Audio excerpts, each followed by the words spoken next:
Let's go.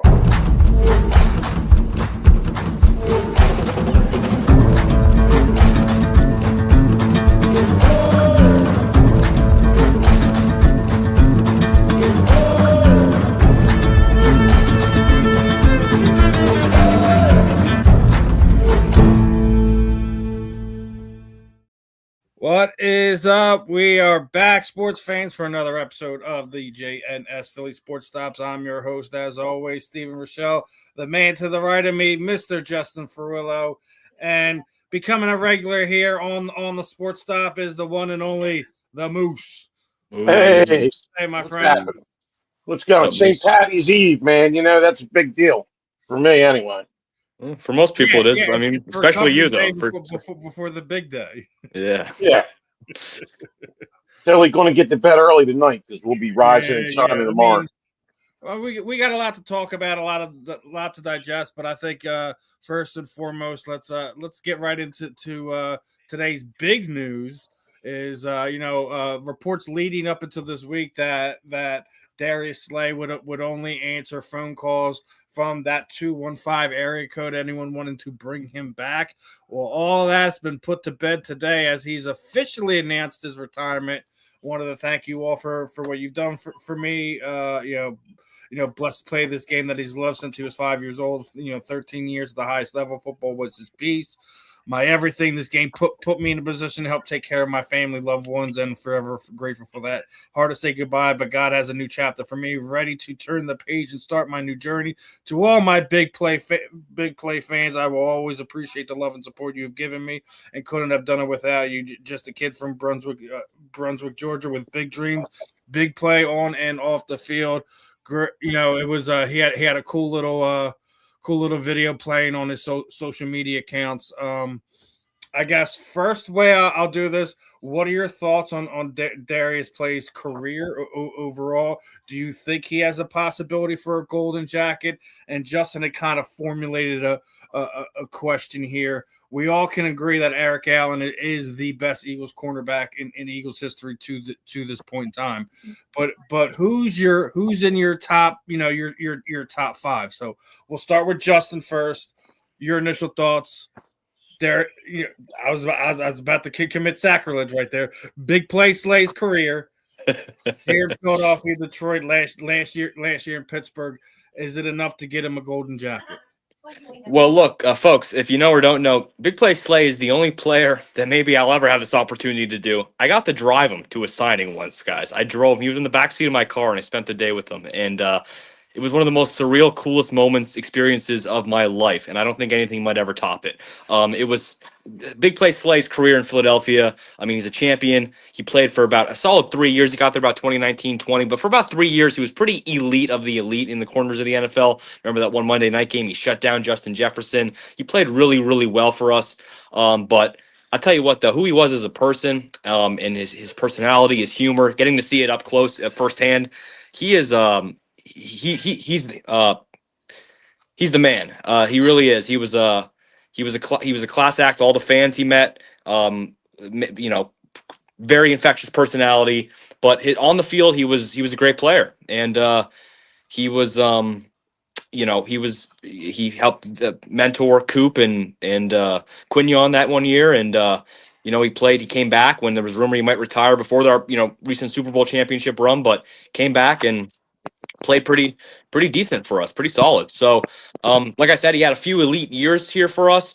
Was very elite in Detroit when he played with the Lions, and I think Slay is, forever personally, just because of my experience with him, he'll always be one of my favorite Eagles of all time. Now, top 5 cornerbacks in Eagles history. Great discussion, great thoughts about that. Obviously, Steve, we were talking about this pre-show, and you brought up some good names like Asante Samuel. And I would have to agree. He's in my top 5. Slay's in the top 5. Allen's obviously in the top 5. Probably too soon to put Quignon in the top 5. But he's heading there, obviously, if he's not already. And you said Troy Vincent. Yeah, so he might be a good one too. There's a lot, but I'll let you guys throw in some names if you have any others, but those are my thoughts. All right, Moose. First and foremost, obviously, your thought on Big Play Slay's career possibility is he a Hall of Famer? Does he get a golden jacket? And your top 5 Eagles cornerbacks. Oh, he played very well for us. I mean, towards the end, as you get older, you decline. But overall, he played well for us. He was a big factor. He was a great corner to have on the team. So the fact he's retiring, I'm not surprised. I mean, like I said, Father Time catches up to you. But he should he get a golden jacket? Sure, why not? I mean, he was. Now it'll probably take a couple years, but he won a Super Bowl with us, and he did a nice job. He did a real nice job. He was above average, if not one of the best corners certain years in the league. Yeah. So, and we did miss him when he left. Now, like I said, we had guys. Howie once again projected and looked at the future and got guys in there to work under a guy like Slay, so they didn't miss a beat. Which is why we're successful at constantly being contenders every year.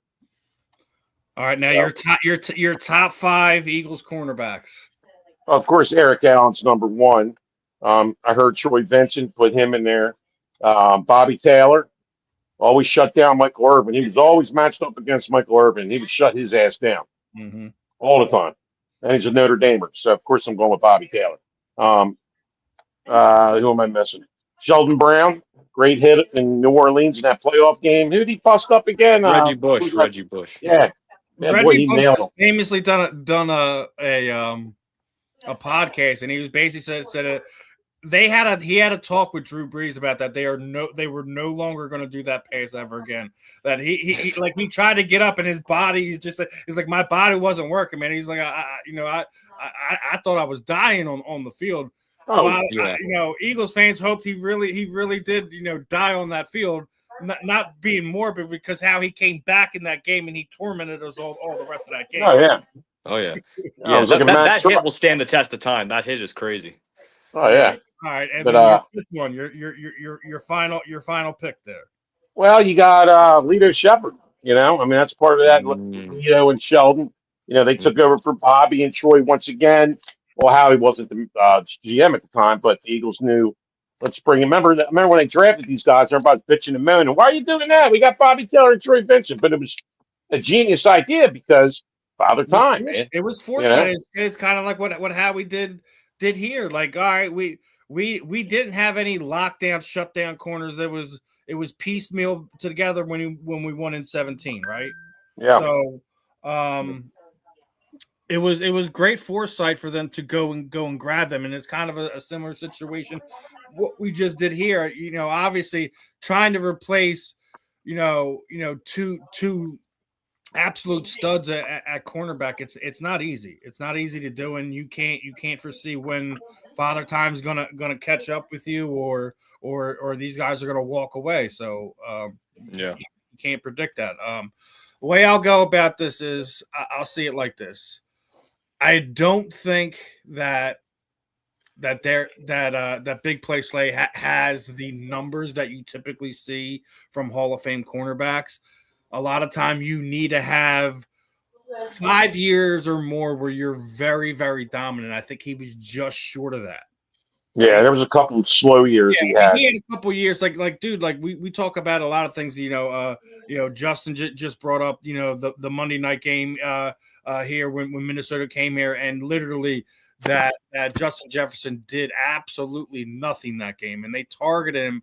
I think it was like almost 8 times. He had nothing to show for it. I think he had like 2 catches for 18 yards or something like that. It was a really, really good game, and Darius had a great breakup play in the end zone to prevent them from scoring a touchdown that more or less sealed that game for us. So I think there was the interception return for a touchdown where he jumps on the back barrier of the end zone and he's kicking it up with the fans. He had a lot of great memories with us, but I just think he didn't have 40 interceptions, and that's kind of where a lot of these elite cornerbacks gets them into the Hall of Fame. Mm-hmm. I do think he will be a Eagles Hall of Famer. however you want to do that. I think he will be one of them. Yeah. But I don't. It might be one of those things where he gets on the senior committee and he gets on the back end somewhere like that. I could see something like that happening. My top 5. Listen, we've had a lot of good cornerback play over the years. And obviously I think we all agree, Eric Allen's on my Mount Rushmore. Eric Allen should absolutely be there.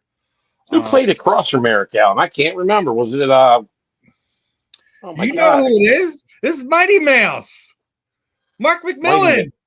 McMillan. Okay. All right. What about William Frizzell? He was the yeah.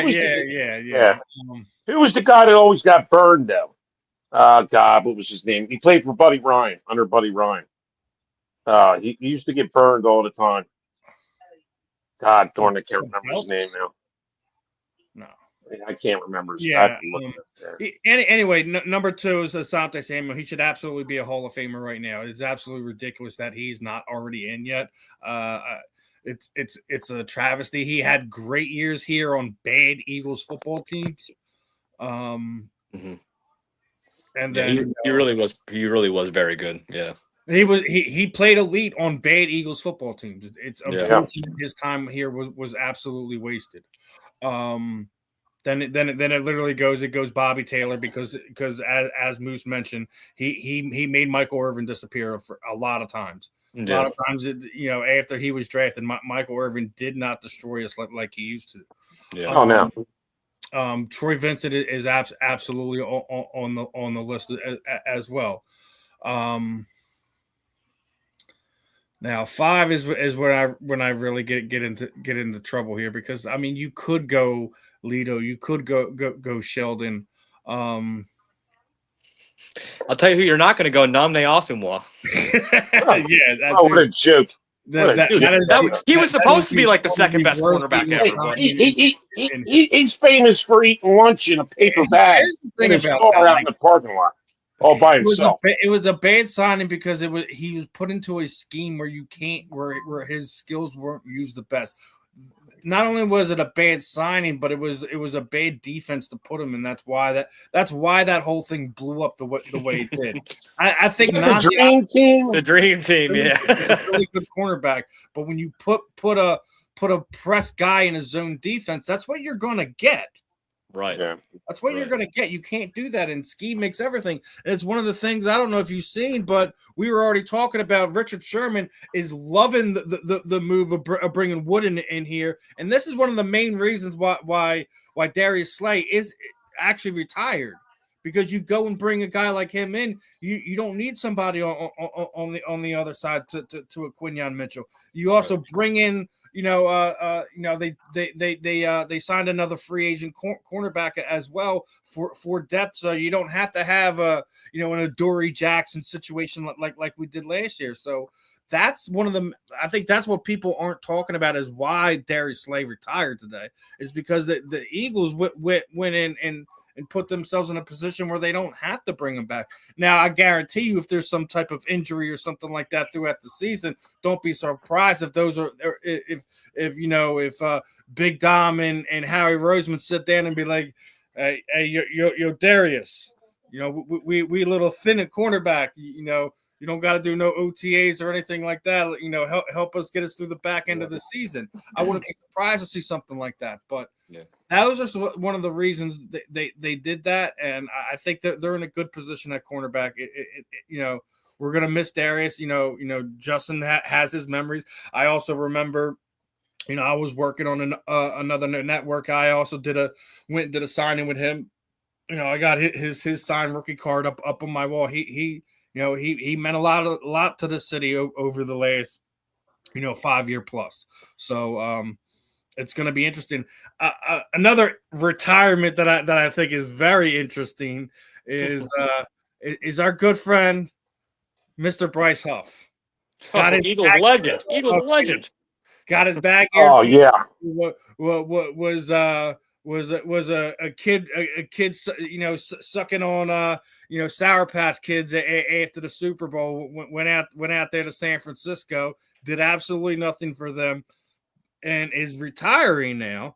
But yeah, not only is he retiring, like he's also starting a business as well. But talked about it. Spending a year in Philadelphia wasn't the smoothest season for me personally, and I've always been honest about that early on. I let things affect how I approach my work, and by the time I got my mind right, tore ligament in my wrist. That injury forced me to step back, and the fact that one he's admitting to that, two, we're seeing him walk away now. I'm not surprised, but he's already got a business and he plans on doing some fun stuff. So I'm not gonna knock him. Yeah, It's getting out at the right time. But it's one of those things that I'm not. You guys know me. I just don't go about things that way. So, missed a couple of the comments over the last few minutes. Let me get into here. Just your basic hellos. Hello, everybody. What's going on, everybody? Right. Hello. I just looked up. I was like, "There's 11 comments." Hello. Can I join? I don't know about that. We tend to test things out here, Travis. But if you a little bit more engaging in the chats and we can kind of figure out what type of person on you very well might find yourself on the JNS Philly Sports Stop. All right, Travis. Absolutely. Keep it going there. We got some emojis jumping around. Yeah. What is up, my friends? Let's see what else we got in there. Don't be testing Justin there. Don't be testing Justin with the push-ups because he yeah. Do you know who I've taken down, sir? Yeah, Tony Gonzalez.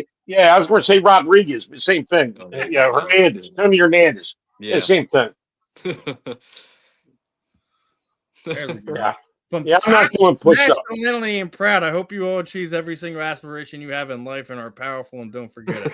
Well, that doesn't seem like toxic masculinity at all, my friend. Your username is not what you're putting out there. But listen, I always appreciate everyone's positive message in the chats and the comments. We always get our trolls and stuff like that. So we always have fun. A little bit of everything. Make sure anyone who's tuning in and dropping comments, I always try to make sure we get to them. I honestly didn't see when it first popped up there, so I wanted to make sure that we threw that out there. Now, some more Eagles off-season stuff. I know over the last 2 days, Justin might have been pounding a beer, pounding some shots. As we were approaching last weekend, we found out that the cutoff date for that $20 million cap hit we were going to occur by not having Dallas Goedert on the field got pushed back. Then it got pushed back to Monday. Then by the time it got pushed back to Monday, we get him under contract, 7 years with incentives.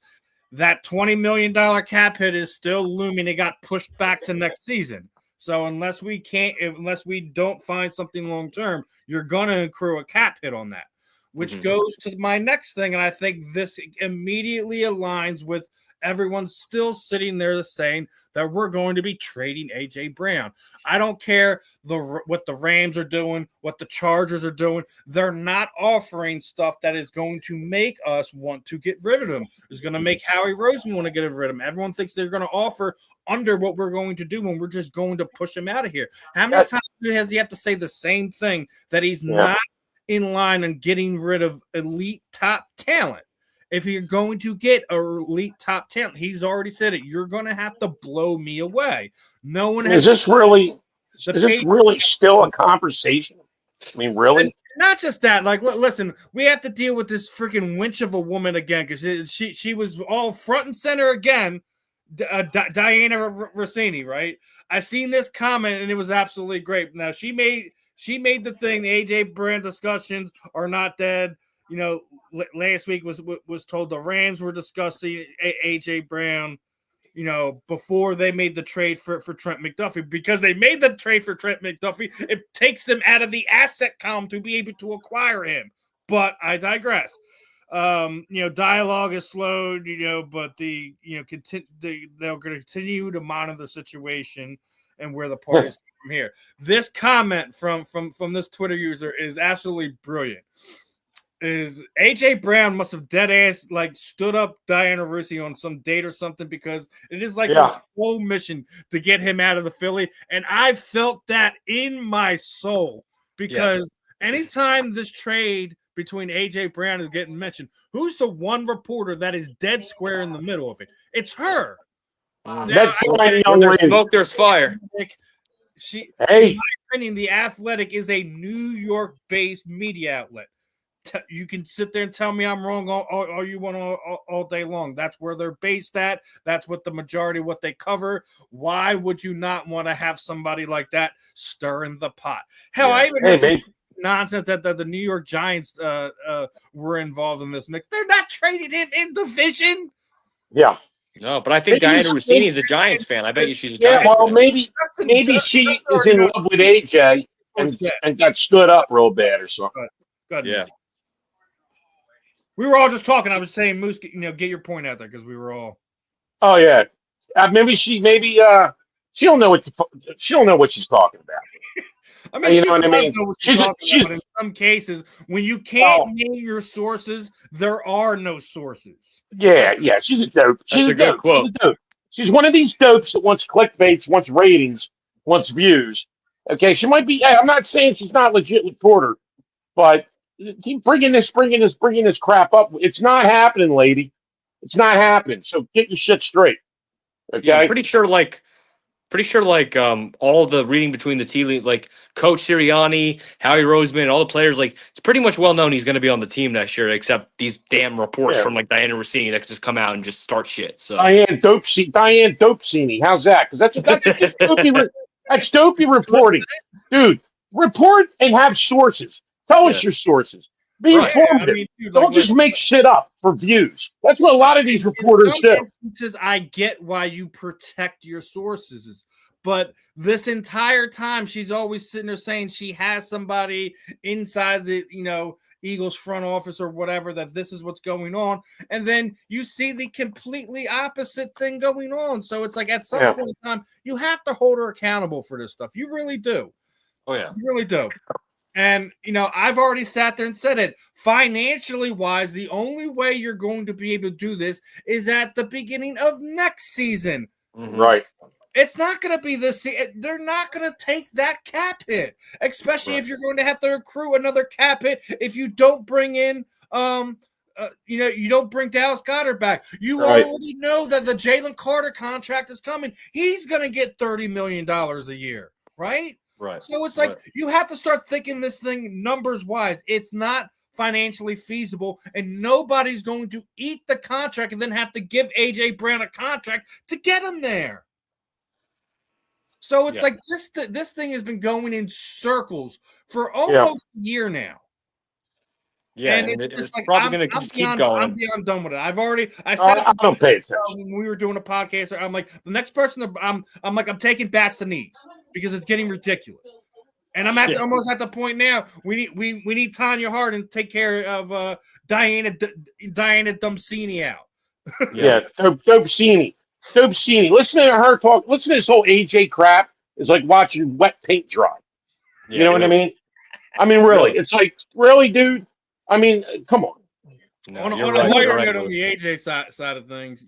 Yeah, I think Big Dom needs to make a few calls about this. He's added more to his mannequin or cave. So obviously he's got his Super Bowl outfit. He's got some Eagles outfit. He's got some of the stuff when he was down with the Titans when they did the Oilers throwback. He's even got his college days. Well, he's added baseball, when he was playing baseball, and then he also added one of his ones from Little League. Listen, I think that is one of the coolest trends to see an athlete do, right? Like we see all of them that they do their jersey swaps and they do stuff like that. How many of them has like mannequins of themselves in their man cave area like that? I think that like a unique type of person in that way to see him. I guess pay tribute to his own past in that way. Hey, you just go put a signature on any one of those jerseys. Each one of those mannequins worth like thousands of dollars all of a sudden. So there you go. But it is a cool idea, though. It is pretty cool. I got a mannequin right here. Thought about that before, so I mean, I definitely give AJ props with the mannequin man cave is definitely is definitely something I keep my eye out for. I thought it was cool when I first seen it done. Now that he's added the baseball uni and the little league uni from it as well. I wonder if we're gonna see him add his uniform from the Devontae Smith softball classic at some point in time. I wonder if that's worthy enough to. He already's played it a few times, so I don't know if he already did. He probably should have already, but I wonder if that one's worthy of making his little wall of mannequins. Yeah. Hey, it should be. Yeah, and if he needs a new one, go play in it May 2nd this year. That's my plug for it. But so way I'll frame this one. All right, so we've seen the mannequin. If you were a professional athlete, how would you pay tribute to the uniforms that you wore in your past? Pulling on my Moose mannequin. Yeah, you actually have this going on already, Moose. So yeah, he's right here next to me. Can't see him. That's a great question, Steve. I would say, well, I mean, look, just going old school, and you just framing it, put it up on the wall, and that'll be that. I mean, that's what I would do. I mean, dead honest, that's where I would go with it. Yeah, probably, but I'm gonna have some type of really cool painting or design around it or something where it's like it's encased in like the wall or like something is like or it's in order of like it's not just gonna be just on the blank wall. We had a comment on TikTok. He's like Batman hitting displayed in the suit in the Batcave lit up. Yeah, pretty much. Yeah. That's a good one. That's a good one. Put lights around the frame, maybe strobe lights hitting it, disco lights. Have some music playing around it, Yeah. But I mean, I definitely had to bring that up. I wanted to bring some lightheartedness to this because everyone's got something to say about AJ. AJ even reshared one of I think the Eagles that kind of reposted Jalen's book tour. Do you see he's giving out books to all these kids? He's going to a couple New Jersey elementary schools to kind of give out the book. Me and you loosely touched this on this one last week, Justin. So I'm gonna let Moose kick off on this one. What are your thoughts on the Jalen Hurts book, and do you feel that the general media is giving him enough attention for it? Well, okay, I haven't read the book yet. Obviously, yeah. Maybe I'll get what's the age group on? I can get my grandson one for his 3rd birthday. Yeah, I mean, I don't think we can see what the age group is, but it's definitely a children's book, so definitely. They look a few years younger than you, grandkids. Yeah, I think it's great what he's doing, and I don't think. Yeah, you're right. I don't think he's getting enough publicity for it.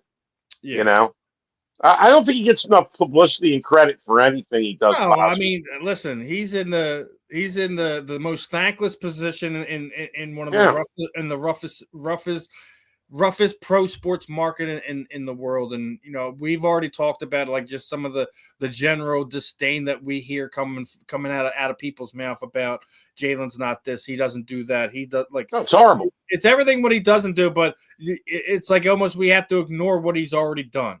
What he's already you can't do that because he's only 6 years in the league. He's been to 2 Super Bowls, almost won 1, almost won 2. He's beaten what we consider the best quarterback in the league right now 3 times. Basically. Yeah, played him in the first Super Bowl. Yes, and he's beaten him on his home field and in the Super Bowl. Yes, so he beat him on his home field multiple times. He's outplayed the current de facto, GOAT of the league at this point in time. So yeah, and he beats everybody else. We talked about this numerous times. He beats everybody else. Everyone and Justin was just about to mention, everyone they say is better than him, he's beating them all. No one's beating him. All the ones they put in front of him, no one's beating them. Yeah, he's Lamar Jackson, he's beating him. Josh Allen's beating him twice. And beat Lamar in Baltimore. He beat Burrow, right? They played. He beat him, right? Burrow too. They had that was a good game. That was when that was a big Devontae Smith catch game. Devontae Smith had a couple big catches in that game, and he threaded a needle in the back of the end zone to put it away on a game where it was back and forth between the offense. So in a shootout game against Joe Burrow, he outduels him in Joe Burrow's house, in his house. Right? It's one of these things, man. It's just like he's damned if he's doing, he's damned if he don't. No. Another one where I'm just sick of beating this horse down because it's Yeah. something we've already addressed multiple different times, different ways. So Yep, you're right. Well, and then you get the Cowboys people in there with Prescott. Dick Prescott. That's his name, right? I don't. I think Dak, if he was on another team, he'd have a Super Bowl and an MVP. Yeah. It's that curse of the Cowboys, man. Listen, Moose, take the Cowboy jersey off of him. Take him out of Dallas. Tell me he wouldn't be in your top 10. Stats wise alone. Tell me he would not be in your top 10. We'll talk later about that. I mean, Moose can't do it. He can't do it. I just can't do it. I just want listen. He's 10 times the guy that Tony Romo is, with half the respect. Oh well, yeah. Tony Romo stunk. I mean, we can say he's a bad announcer. He couldn't catch that extra point. Yeah, but look, Dak Prescott. He is what he is. He's great during the regular season. He comes up short in the playoffs. I got to get Dak props for ending that engagement because his significant other wouldn't sign a prenup. So he's a smart man. Yeah. The only dumb moves he makes is keeping signing contracts for the Dallas Cowboys. Yeah. Well, I'm sure as quarterback of the Dallas Cowboys, he'll have a really hard time finding another girlfriend. Let him go to the Jets. I think that he would be great on the Jets. Build a team around him with the Jets. There we go. Keep him up there in New Jersey. The Jets have been they've been trying to get one of the elite quarterbacks, and they've been trying to give multiple first-round picks. From what I heard, they offered one of their own pick from this year, one of the picks that was traded to them from this year, and a following year's first round, and nobody's budged. Wow. Well, what are they going to do with a good quarterback when they don't got nothing else happening? You need to build. Their offseason, they just revamped their whole defense. They literally, you go and look at their signings, and they also traded for Minka Fitzpatrick, right? Yeah. They revamped their whole defense. Yeah. Right? We already admit they do have a very good wide receiver. They do have a very good running back, right? Yeah. I'm surprised that somebody like Cincinnati balked on that because I know that was one of the offers that had been set. Yeah, they made an offer for Burrow. Yeah, but I feel like Burrow's going to be out of there in a few years, man. They're not building. That's what I'm saying. If you have somebody who's stupid like the Jets to offer you 3 first-round draft picks for your future quarterback, why would you not pull the trigger on that? You were going to get two this season on top of your own. That means you would have 3 first-round draft picks this season. You could have gotten yourself a quarterback. All these money problems that you're having down there, you could have rebuilt your whole team if you were the Cincinnati Bengals. I think that was a stupid move. Their ownership's horrible and they're cheapskates. We already know that they're horrible. Listen, when they send their alumni there for like when they do like their Wall of Fame enshrinements, they make them pay for it.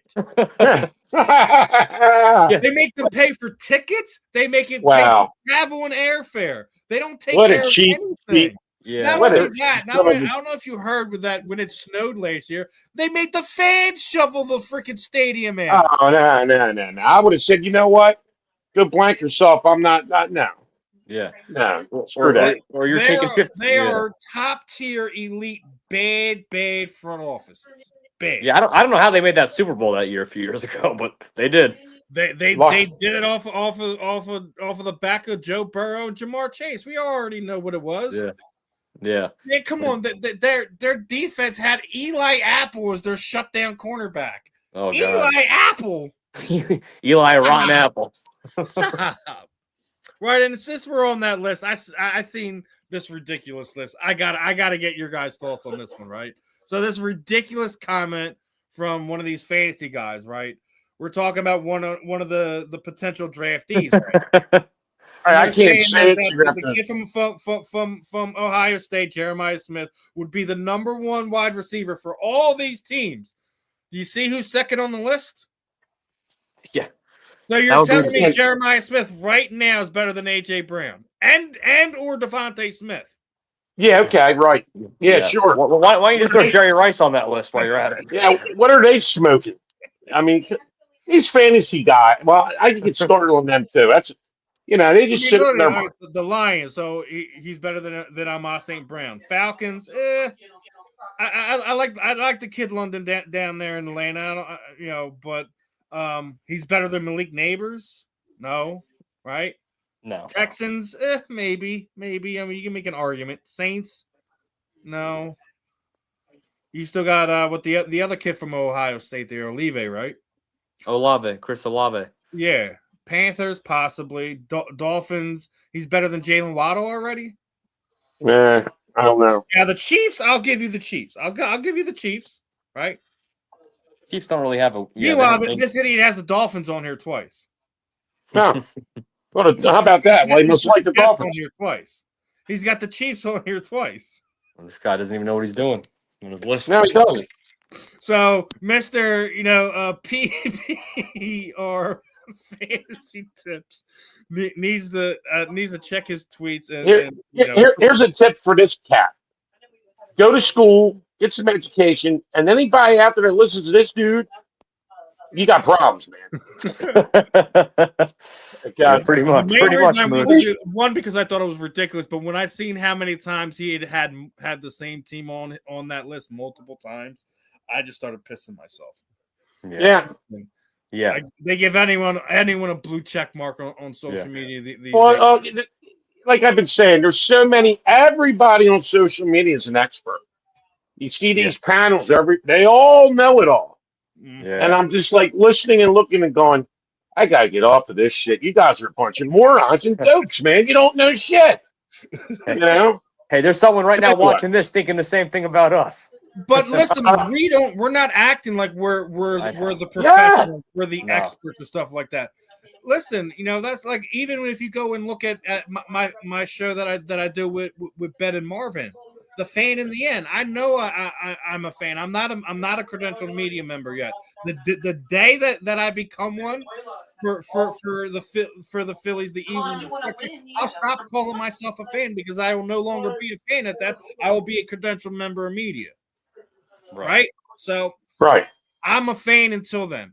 Do I know how to put my personal biases aside? Absolutely. And that's how every media member, people voting for Hall of Fame, you should be able to do that. And if you shouldn't be able to do that, you should lose your right to write and or vote if you're having bias goes into your writing, into how you break things down. You have to separate yourself, and that's why I asked those questions like I just asked you, Moose. If you can't take the jersey of the Dallas Cowboys jersey off of Dak Prescott and put him in the top 10, you shouldn't be talking about him. Exactly. So, but I'll be honest with you. For kicks and giggles, I think if he's on a different team with a different put him on the Jets right now. Tell me he doesn't take them to the playoffs and win more than one playoff game. Yeah, I mean he'll do better with anybody but the Cowboys. The Cowboys, here's the bottom of the Cowboys. That's if you want your football career to end, go sign with Jerry Jones. Okay, that's like hell of football. That is hell. Okay, Jerry Jones. We all know he's all about. Look, I think he's lost it anyway in his brain. Okay, listen, I'm glad he's still there. I'm glad he's still there too. The talent that they had, if he wasn't there, the talent they had there, they should be one of the elite teams in the league, but they're not. No. Oh, no. And you know what? That's good for us, bad for them. Yeah, that's all I can say. Yeah. They haven't been elite in 30 years. 30 years. 31 years. We were talking about the Goddard signing, right? Obviously, that's a big news here in Philadelphia. I want to get your thoughts, immediate reaction, how important you think that is to this offense being successful this coming season. Moose and Justin. All right, what's that now? I'm sorry.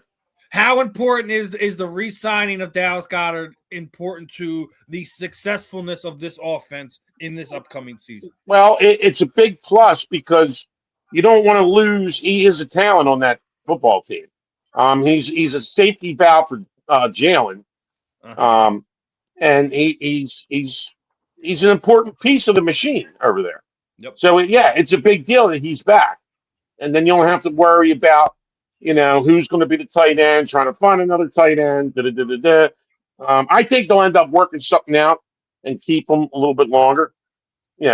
because he's still I got hope it. they do. I hope that both Jalen Carter and Dallas Goddard is giving multiple year contracts, at least through 2029, 2030, somewhere along the lines. I think Dallas deserves the opportunity to retire as an Eagle. Oh yeah, Justin, but that's a safety valve. how important is he? How important is DG to this offense this upcoming season? I like he called him DG. We've always called him BG, Brandon Graham BG, but I like DG for Dallas Goddard. But listen, there was of all the pieces or piece that was wrong with this offense last year. Let me tell you guys something, fellas. It wasn't Dallas Goddard. Okay, Dallas Goddard performed last year. He had a career record last year. So if we're going to try to revamp the offense and you want some familiarity with Jalen, like you guys have mentioned, someone like Wentz went to Hurts all the time. Not saying it's like that, but Hurts needs that target that he can be comfortable with, and I think it's great. Obviously, I'm a little biased. I've met Dallas a few times. I love Dallas. I think he's a phenomenal player. I love his personality too, off the field. But I think he's underrated. He doesn't get as much love as he should here in Philadelphia and in the league as well as a whole. I think this signing is. I know we were kind of stuck in a pickle and whatnot, but if he's worth the money, I think he's earned the money. He's been loyal to us. He's a good guy on and off the field, and hey, I'm ready to rock and roll and run it back with Dallas next year. He's the only Dallas I like.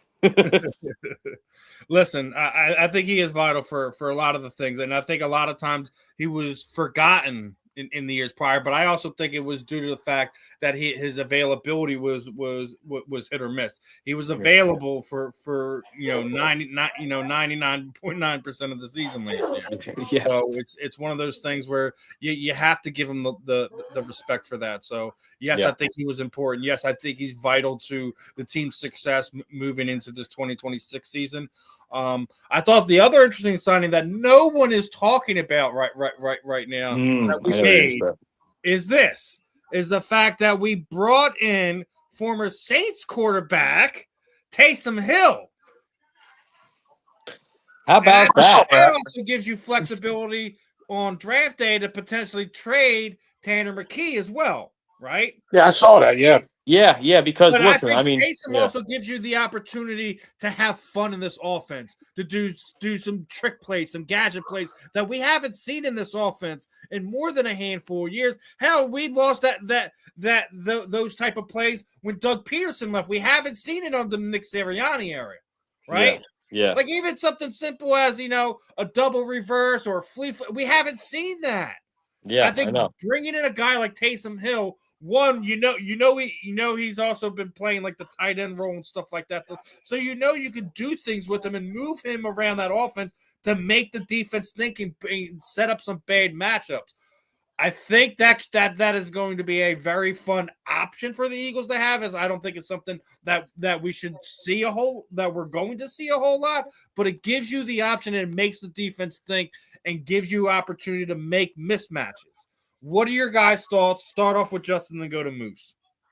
Taysom Hill, Philadelphia. Yeah, I mean, look, man, you could damn near put him anywhere except you could put him receiver, you could put him at quarterback, you could put him at running back, you put him at returner. I mean, he does literally everything to some extent. So, if anything, if he's just a threat of a decoy, right? Or like you just put him out there and just run him in motion, and then he never even has to touch the ball for a whole game. Just the threat of him out there could be enough to throw somebody off, so the other guys could get big plays from that. So, I definitely think Taysom Hill. I mean, how's it going to hurt the offense? The only way you could make an argument it would hurt the offense, right, is if we trade Tanner McKee for capital, and then we think, well, just in case we need an emergency quarterback, we have Taysom Hill, and then Hurts unfortunately goes down, and then Hill comes in and he's not even as good as McKee was, and then it's like, see, that's the only really way you could think of it like that. But if you don't really think of it like that, or that doesn't happen, then there's no negative to bringing Taysom Hill into this offense or this team. So I'm on board. Let's see what they can do with him. Yeah. Oh yeah.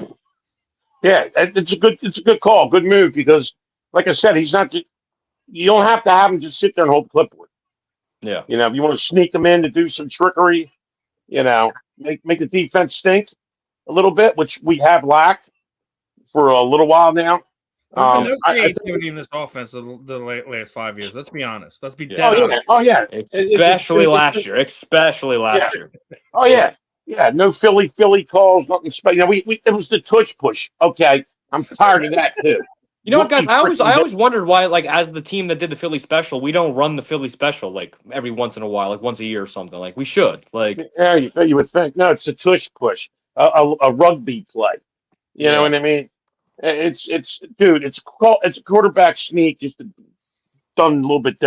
I'm sick of yeah. that, dude. If I hear another thing about that stupid thing, you know, come up with something We ain't gonna friggin' hear nothing different. about it because it wasn't even put onto the owners' meetings discussion list. That tells you And it where shouldn't it be. changed from one year to another. Yeah, it's so But unstoppable that we didn't win the Super Bowl this year because of it, right? So it's like, come on, guys. right. Like, So the other thing is we lost a lot of our talent on Moose. You're muted. Mute. You muted yourself.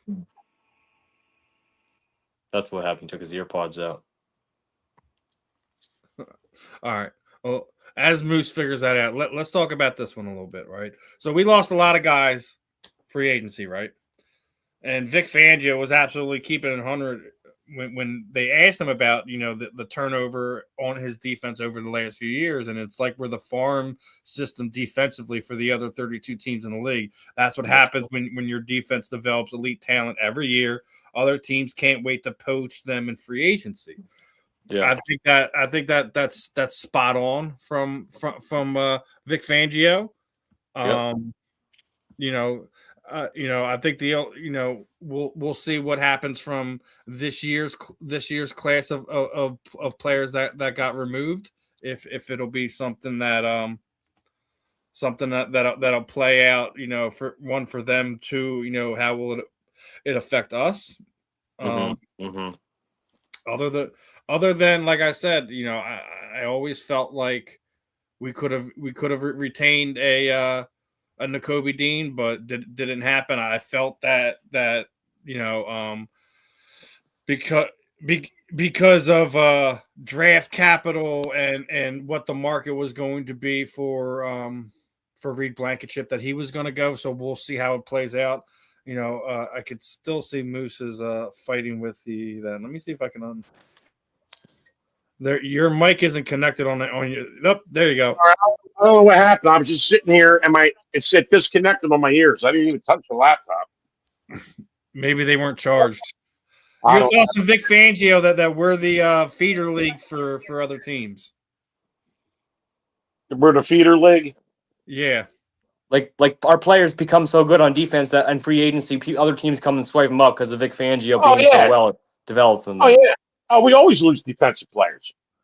Yeah. I mean, shit. But we managed to replace them. Keep it going. Uh-huh. Yeah. Uh-huh. That's why it's so crucial that he came back this year, I think, too, Yeah. Because like we have a lot of, we're probably going to draft some defensive guys. We got Woolen coming over. We got, the young guys. Jahaj still has to grow some more. We got all these guys that got to develop and stuff. So it's like, it's good to have them in the building. I think the Eagles had an okay free agency. Nothing sexy, but yet I think it was important Yeah, I think positions to well, fill. you lost Olajari, you lost some of these guys, but like I already said, I thought we were all right at the linebacker position as it was anyways. Like you still have Right. Jeremiah Trotter Jr. there, and even if Campbell's not ready for the start of the season, you have Trotter there. Obviously, Yeah, he's not as dynamic as Campbell, but you're in an okay position where you didn't have to overpay to keep a guy like Nakobe Dean, and he absolutely was the captain of the defense. So we're going to have to figure out how that's going to look next season. I think that's the kind of the only thing that you really have to look in when you lose a guy like that. And Blankenship's going to hurt, but you got to remember that we built him up from an undrafted free agent to right. one of the top 10, top 15 safeties in the NFL. Correct. You have to think that Makumba's already going to be on that track, that you should be able to either find a decent veteran to plug in there or draft his replacement this year in somewhere in the first 3 rounds. So Yeah, I agree. I agree. I have nothing to complain about. You know, I think it's No, smart. It's I'm very not smart. complaining about it at all. Yeah. I already said it this way. We even if it did hurt, it does hurt us the upcoming season. We're going to be able to recoup that in comp picks the following season, Right. or use those comp picks to trade to go get another replacement that way. So I think we'll be all right. Does it hurt? Does it look like that? You know, we're being coached. It does look like that, but I think it's all part of the master plan. You got to remember, we were one of the top 2 lowest dollar amount defenses in the NFL the last few seasons, and you were one of the top 10 defenses of each of the last 2 years. Take some solace into that. But we've been blessed with amazing announcers in the NFL. In Philadelphia, and Oh yeah. with Harry Callis and stuff like that. And there was rumors that Merrill Reese was going to retire. Well, he Oh boy. real early that he will be coming back. I think this is his 50th season. He's 80-something years old. But the fact that he's going to be coming back, and again, his 50th season. Let me ask you this one. All right, we know Quick has been up in the booth with him for a while. What's it going to be like when the fact that he does step away? How hard is it going to be for you to listen to games and you don't hear those Merrill Reese tones? Let's start. It's going to be weird. He's somebody we've all grown up with. They start out with Moose or me? I didn't hear you. Yeah, I said Moose. Oh, Moose. Okay. Well, like I said, he's part of my childhood, man. I remember sitting there as a kid eating dinner, and my dad had the radio 610 WIP on while we're eating, and during the Eagles game, you got Merrill and Tom, not Tom Brookshire, Merrill and God, don't I forget his name.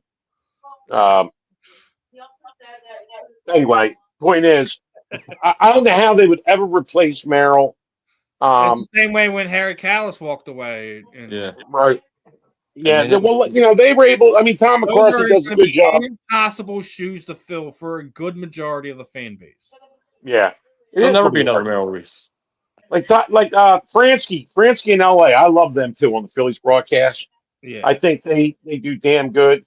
We do got iconic sports announcers in our city. We always have.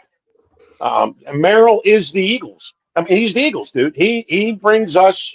The Eagles to us. He brings the Eagles to our living room, to our car. He's the play-by-play guy, and Quickies basically just plays off of what Merrill does. So it's going to be really interesting when that time comes that he walks away, he passes away, however that works out, that who's going to replace him is going to have immense shoes to fill, and I don't think no matter who it is, he's never going to fill them.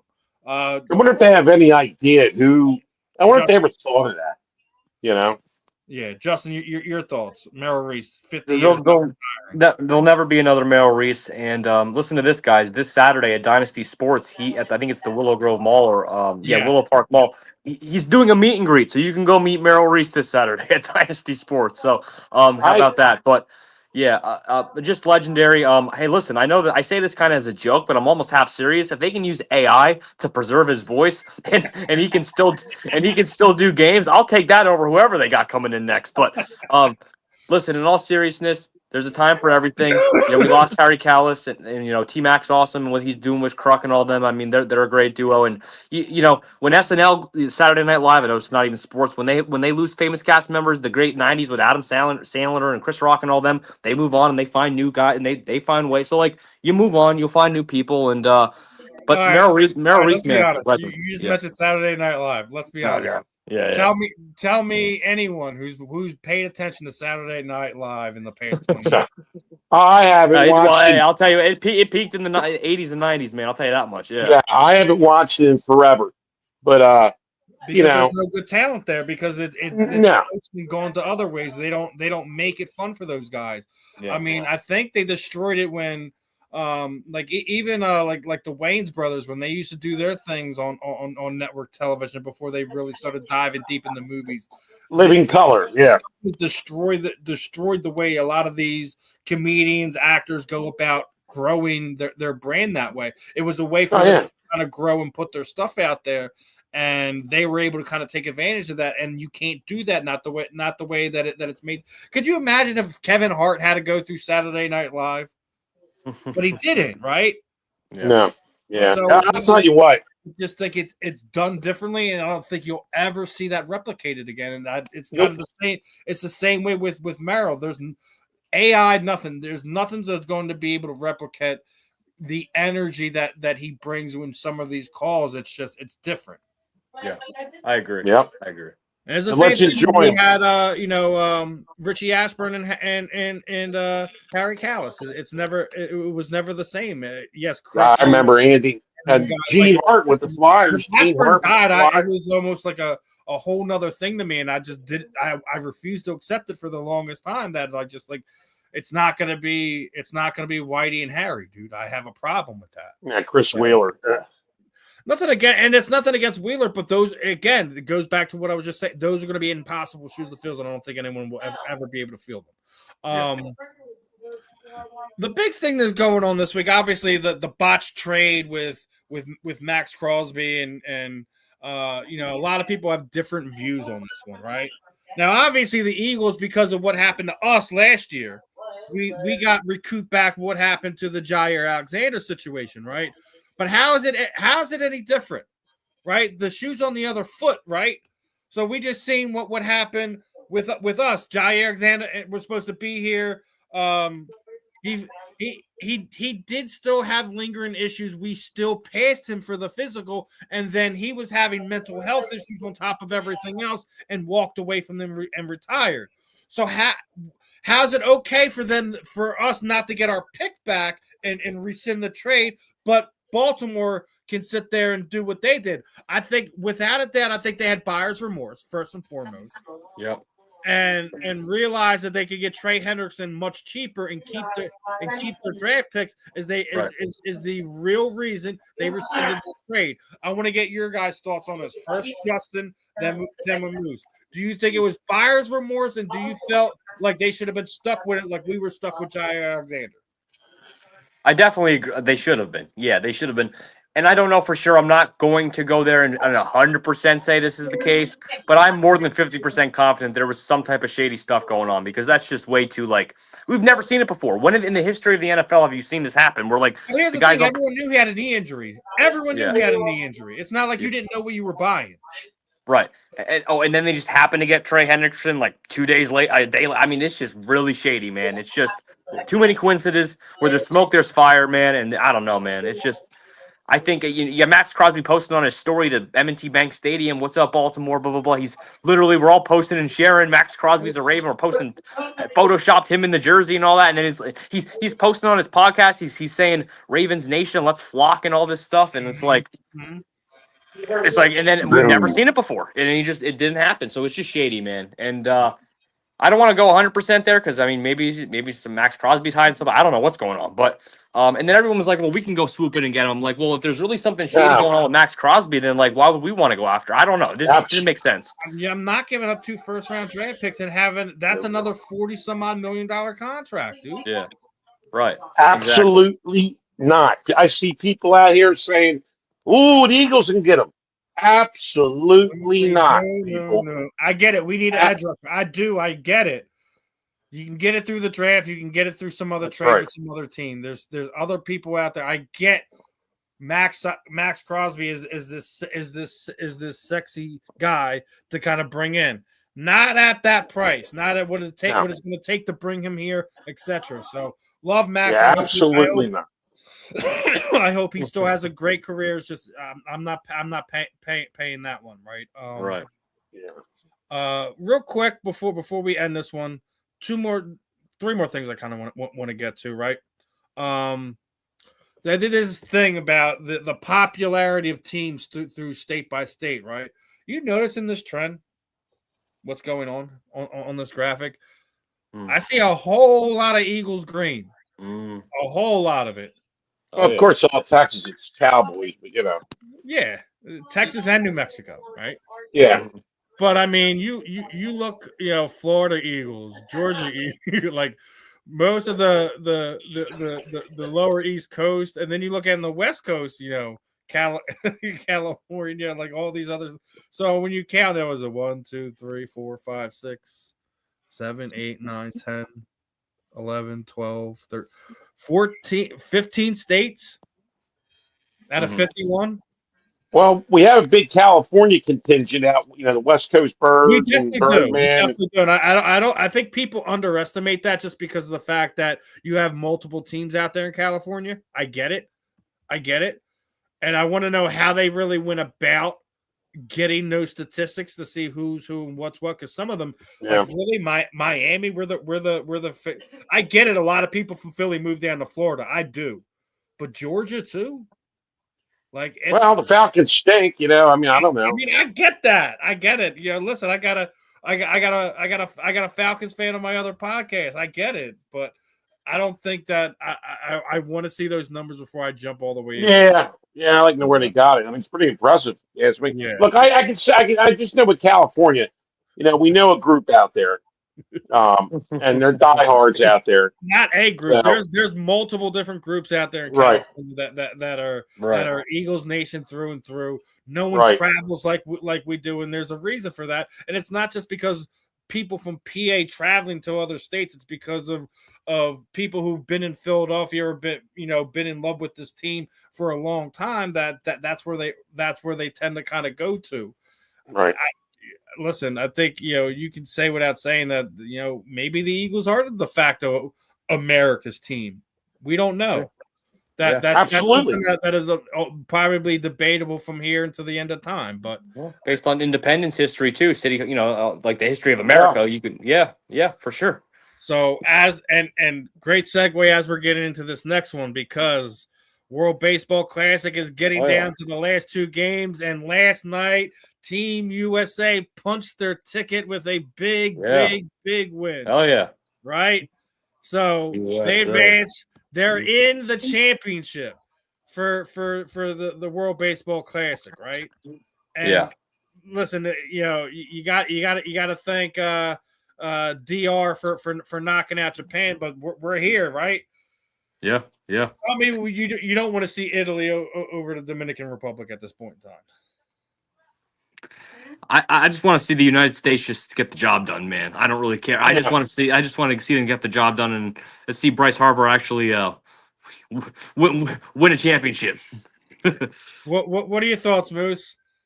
Yeah, of course you want USA to win. Damn right. But who do you want to face in the finals? Do you want it to be Italy? Do you want it to be the Dominican Republic? Like, who do you want that? Give me the Italians. Give me Italy. Give me the Italians. Give me the Italians. Give me Italy. That's South Philly and you, Moose. Bring on Italian. Yeah, give me the Italians. As we're talking, Ireland's not in it because they're more rugby. You know what I mean? Yeah. So as we're talking baseball, they did announce this past week. We were talking Chase Utley a lot the last few weeks, but he's he's going to be inducted into the Wall of Fame there at Citizens Bank Park this season. I've already been pounding this one away, and I'm going to pound it away some more. Chase Utley will be the next Philadelphia Philly inducted into the Baseball Hall of Fame. No. True, damn true. Absolutely true. Absolutely true. Remember, he was 62% of the votes. So he's he's a quarter away to go. He's almost got the necessary votes to get in. Oh yeah, man, because he was a great second baseman. He freaking hitting. You know what I mean? I mean, he was. I already said it when Jeff Kent got in. I was like, he just wrote the ticket for Chase Utley to get in. Yeah, because as Howie Decay said, Chase Utley, you are the man. You know what I mean? I mean, he's fucking awesome, dude. Excuse my French. Yeah. Chase Utley was the Wall of Fame enshrinement, and will Chase Utley be the next Philadelphia Philly inducted into the Hall of Fame? Yeah, first off, you just put everybody in that 08 team on the Wall of Fame if they're not on it already. And I think that Chase, let's say a good portion of them. Good portion. Adam Eaton. You wouldn't put Adam Eaton on least like 15 of the 23 main roster. Yeah, look, I mean, Chase Utley, even in the show Always in Sunny in Philadelphia, they always reference him, and he's in that and stuff. So I mean, look, Chase Utley, he crosses over even into pop culture. I mean, he's as Philadelphia as it comes, and I think Chase Utley. I agree with what you said, Steve. I think he's on his way to be the next Philadelphia Philly in the Hall of Fame, and it's a no-brainer that he's in the Phillies Wall of Fame. So without a doubt, I think he was phenomenal. I mean, he was unbelievable.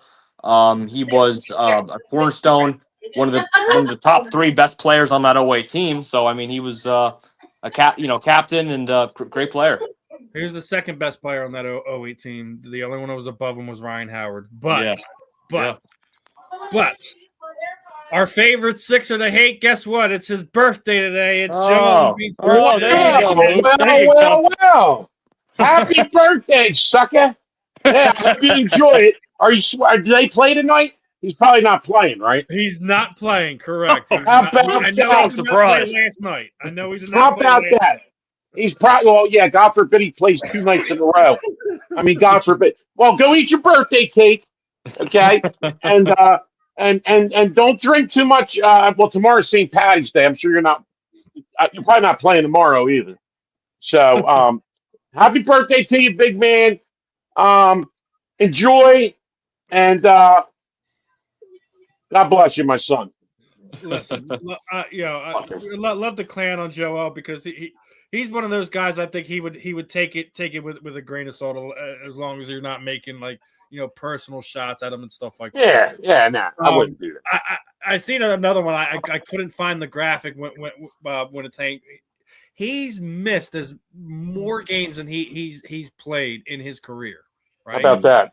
He's still getting paid a lot of money. Here's the thing to think about it. Can you imagine what his numbers would be? How he would be looked at if he was healthy enough to play all those games? He would have First off, he'd be playing over 1,000 games at this point in time. Right. Oh, he'd probably be Hall of Fame material. Like we do this like whole Marvel thing. Like what if Joel Embiid was a completely healthy athlete and was never injured? He'd probably be regarded as the greatest Sixer of all time at this point in time because you'd have to think he'd at least won one, if not multiple championships during that run. Yeah, tell me about it. Exactly. Absolutely. Oh yeah.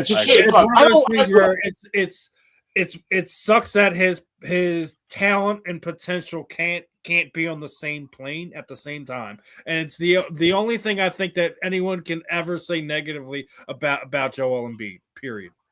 Yeah, I mean, look, I want him to do well. I want the Sixers to do well, but it's just these years of BS and seeing the same thing, Groundhog Day, waking up every day at 6 a.m. in Puxatawny, PA, seeing the same thing. Second round exit, Joel Embiid hurt. Second round exit, Joel Embiid hurt. Second round exit, Joel Embiid hurt. So, I'm gonna make that into a song. and really, I can't stand, and we know I can't stand Harris and Morey. I think Morey's a dope. And they're wasting Maxey. And I'm saying the same stuff. Our boy Tyrese, because that is the last topic of today, right? Do you realize he's already setting records? He's the first player in NBA history to record the following numbers in the first 60 games of a season: over 1,700 points, over 400 assists, over 120, 20 steals, and under 150 TOV. Great player. I love the guy. That's the season. And me and Justin were talking about it. I don't think he's going to get the votes to be the league MVP unless the Sixers make a deep run, which we all know what it's looking like right now, right? Yeah, it's looking like crap. And you just said it, like it's a waste. We're wasting away the best years of Maxey's life, like we wasted away the best years of AI's basketball life. Right. So it's a shame. It's sad. It is. I mean, and it's one of those things where it's like, I want them to do it. I want to see. Yeah. I want to see Edgecombe. I want to see Maxey. I want to see Joel Embiid have the Larry O'Brien trophy and bring it back here to Philadelphia. I just don't know if we can keep them healthy enough that long. I mean, Yeah. the lineup the other day was like literally the who's of bench players and 6th man of the 8th man of the 10th man. Probably a bunch of guys that play down Delaware down here for the Blue Coats. Yeah, so it's Yeah, rough. I want that parade too. We're bound. We've seen in our lifetimes. I we've didn't seen- see it. I was 2 years old when they won the last one. Yeah, I Right. was. So, Moose, do you have any memories 9. of the Sixers' last championship? I was 9 years old, so. So not really. Like, right? So like, I mean, yeah, no, not really. I mean, it's not like I was out none partying of us have at adult 9. conscious memories of the Sixers parade down Broad Street. So Yeah, ain't like I was out, hooping and hollering and running around Broad Street at Yeah. 9 years old. Yeah. I don't even think I went to the parade because, I was 9. Yeah. All right. So, as we put a bow on this one, a little bit over the hour mark here. You know how I typically end this one. Throw it over to you guys. Anyone you want to thank. Shoot out social sites. Anything that you guys got going in the works. Start off with Justin, then go to Moose. Yeah, we appreciate what you guys are always doing. Everyone follow Steve and follow the Moose and check out their content. It's awesome stuff. For me, I'm going to the meet and greet this Saturday. Merrill Reese Dynasty Sports. I believe it's the Willow Grove Mall, down in the suburbs of Philly. April 10th. April 10th, folks. I will be, thanks to Justin Brown of JB Sports Ventures, with Andrew Makuba at the Point, the Parksburg Point. So I'll get you guys some content from that event.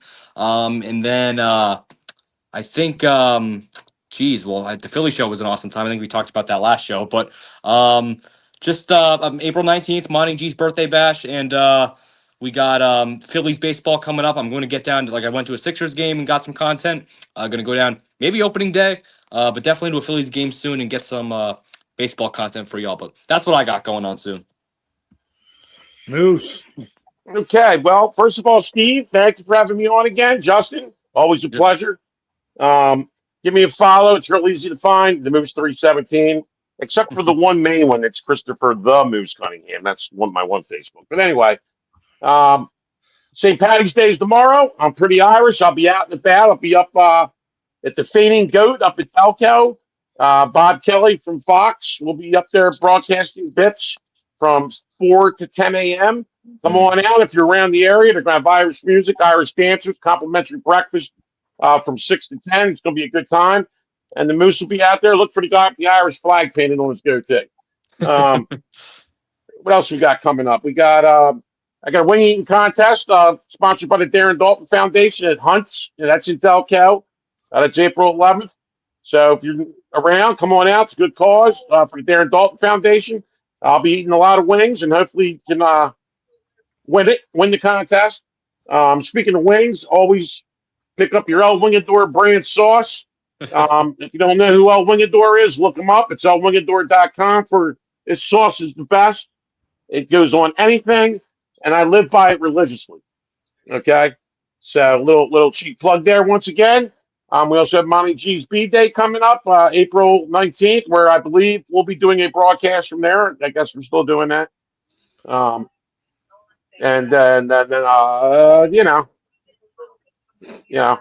can't think of anything else at this moment. I know I have to get to bed early because I got to wake up early because it's going to be a marathon tomorrow. Happy St. Patrick's Day, everybody. Happy St. Patrick's Day, everyone. Happy St. Patrick's Day. This is another episode of the JNS Philly Sports Stop. I'm Steve. That's Justin. There was Moose. We will catch you guys on the rebound. Peace out, my friends. Peace out, guys.